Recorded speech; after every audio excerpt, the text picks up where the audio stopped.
Les marketplaces, c'est clairement l'enjeu de la vente en ligne aujourd'hui dans le monde et les marques doivent apprendre à travailler avec elles malgré toutes les différences qu'on peut voir d'un pays à l'autre.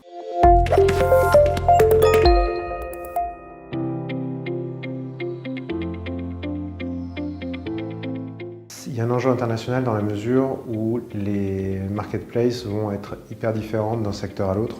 Si vous comparez le secteur de la high-tech à l'électroménager ou à la cosmétique, il va y avoir des marketplaces très différentes, il va y avoir des spécialistes, il va y avoir des généralistes, il va y avoir des click and mortar avec un réseau offline et de la vente en ligne. Et d'un pays à l'autre, ça n'aura rien à voir. Une marketplace qui marchera bien en Espagne n'existera absolument pas en Italie à quelques kilomètres. Donc il faut s'adapter pour chacun des marchés que vous cherchez à couvrir. L'enjeu, c'est qu'il faut utiliser la bonne manière pour optimiser pour chacun de ces marketplaces. Donc ça veut dire que dans la base de données de la marque, dans le serveur de la marque, il faut que tous les contenus aient été pensés pour les 15 marketplaces du pays, par exemple. Donc ça veut dire qu'il faut utiliser des bons mots-clés, qu'il faut les mettre de manière intelligente, il faut faire attention à ce qu'il n'y ait pas du contenu dupliqué, sinon vous allez vous faire pénaliser par Google. Il faut prendre en compte la façon dont les gens recherchent, même au sein de Amazon, entre un Italien et un Japonais, la façon de chercher sera radicalement différente. Donc bien entendu, il faut adapter en fonction.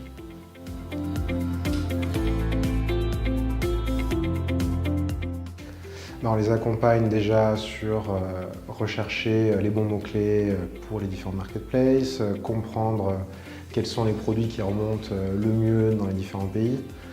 Par exemple, Amazon permet de détecter les tendances de recherche à l'intérieur de la plateforme. Donc on peut optimiser une fiche produit pour un site web comme pour une page de marketplace, pour Google, pour Amazon, pour une autre marketplace. Donc ça veut dire qu'il faut trouver la bonne façon de décrire en fonction de la langue. Et puis également, il y a tous les aspects conseils, techno, pour une marque qui se diffuse dans une cinquantaine de pays, qui va être dans l'électroménager ou dans les produits détaillants automobiles.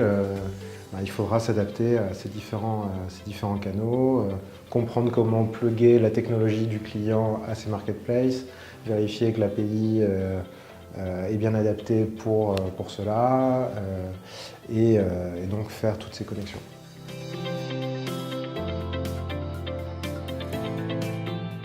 C'est entre la techno, le culturel et le marketing. C'est-à-dire que donc il y a le marketing par le côté data et comportement utilisateur, il y a le côté culturel par rapport à la façon de chercher.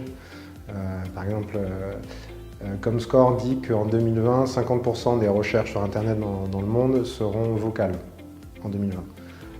Est-ce qu'un Italien, un Japonais cherchent de la même manière? Clairement non. Donc ça veut dire que la façon dont on va décrire le produit va bouger d'un pays à l'autre. Typiquement, si on parle juste de mots-clés, pour dire la même chose en anglais et en japonais, il y aura 4 façons différentes de le dire.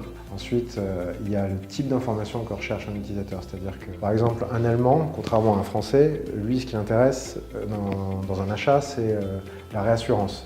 Il veut, j'avais lu quelque chose comme 80% des internautes allemands, avant d'acheter en ligne, lisent les conditions générales de vente jusqu'au bout. Un Français, c'est 3 ou 4%. Donc c'est rien qu'à deux pays très proches, on voit un intérêt du consommateur qui n'a rien à voir.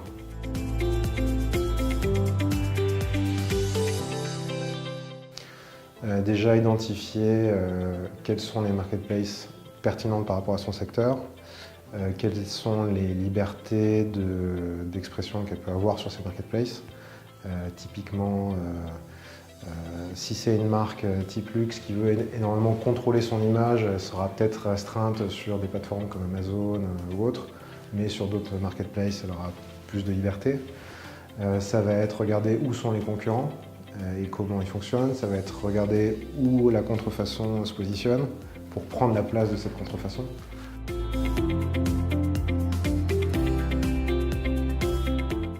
La différence, ça va être déjà sur les formats d'affichage qu'ils vous proposent, les formats publicitaires. Donc, si vous comparez une page publicitaire chinoise à une page publicitaire américaine, ce n'est pas du tout les mêmes formats qui sont mis en avant.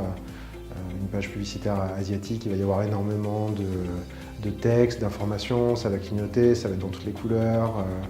Donc déjà, il y a une approche visuelle qui n'a rien à voir, et puis ça va être sur la façon de mettre en avant, sur la prépondérance du publicitaire par rapport à l'organique à l'intérieur de la plateforme, sur les différences de connexion qui sont possibles. Donc Amazon est hyper connecté à la plupart des systèmes, mais une marketplace 100% locale, ce ne sera pas forcément le cas. Voilà.